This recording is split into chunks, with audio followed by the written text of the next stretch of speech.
Trump campaign filing a formal complaint against Omarosa. Manigault Newman accusing the former White House aide of breaking a non-disclosure agreement.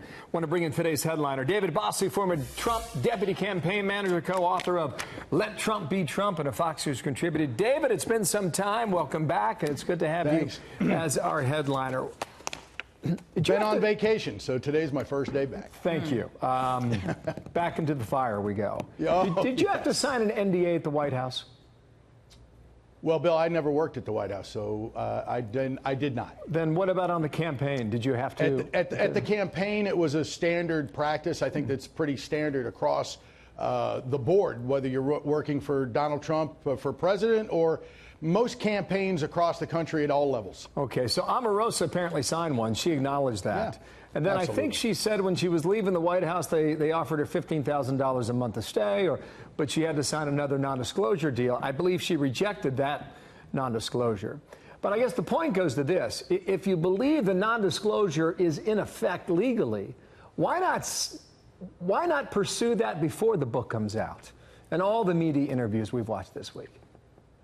Well, first of all, I don't think no one knows what's in the book until it comes out. I still have not seen the book myself. I don't plan on reading it. I'm definitely not buying it. But I can tell you that you don't want to create a problem that if it doesn't exist, meaning why go after her if you don't know the extent of what's covered in the book. Maybe it doesn't violate the NDA.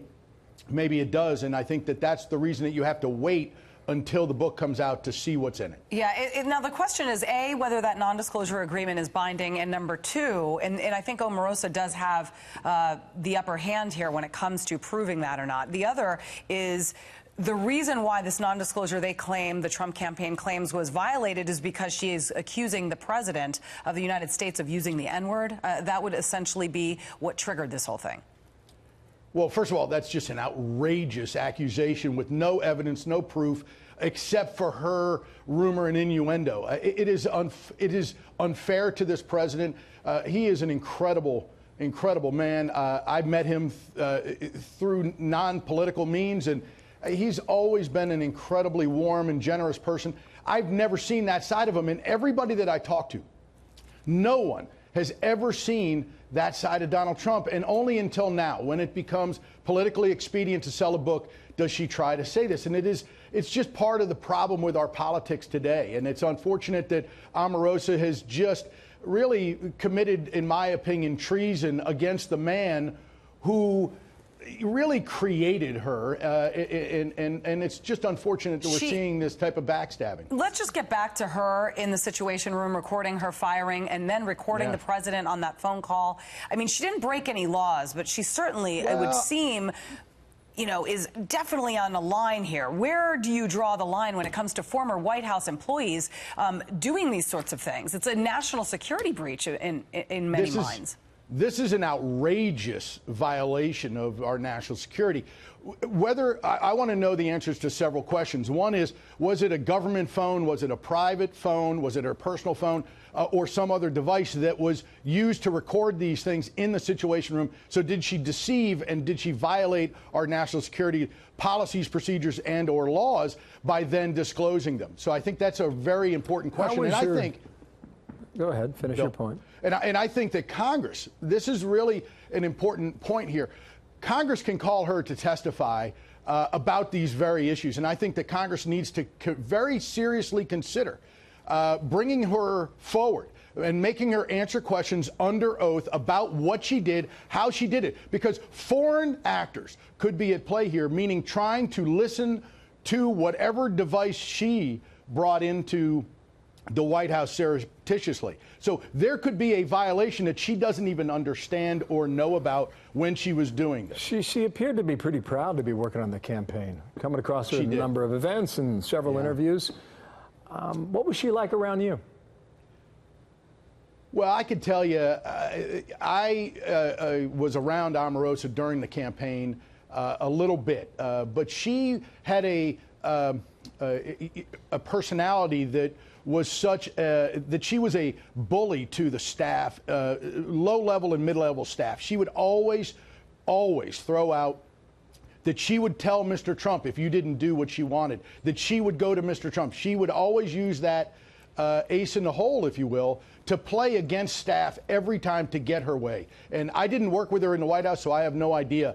But she is the person that I saw on The Apprentice 12, 15 years ago, and always playing that game. And it just wasn't something that I was very interested in participating in. There's a big trial going on. I'm sure you've heard of it. Paul Manafort. Closing arguments happened today. Here's Kevin Downing leaving court yesterday, the attorney for Manafort. He said this.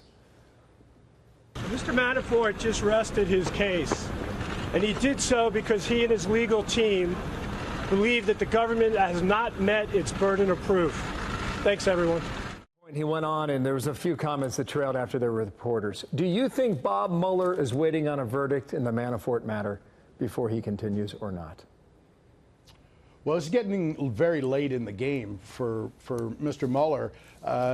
This seems to be his biggest case to date. It's really his only major trial to date. After 2 years and $25 million, we have a case that has nothing to do with Donald Trump. This case, Donald Trump's name was barely mentioned. The campaign was not talked about. The inaugural, the White House, nothing to do with Donald Trump at all. This was about a person who evaded the law and evaded paying his taxes 10, 12, 15 years ago of tens of millions of dollars that had nothing to do with Donald Trump. And that's why a lot of us in this town want to see this verdict come or go, but it just doesn't have anything to do with President Trump or our campaign. It'll be interesting to see how the Peter Strzok firing also boils down. But, I mean, Mueller wanted to have this thing wrapped up by September. They ultimately wanted to have this wrapped up before the midterms. What happens if they don't wrap this up in time? If they have no proof that there was collusion or obstruction of justice, then do you just wrap up the case, or do you cost the Republicans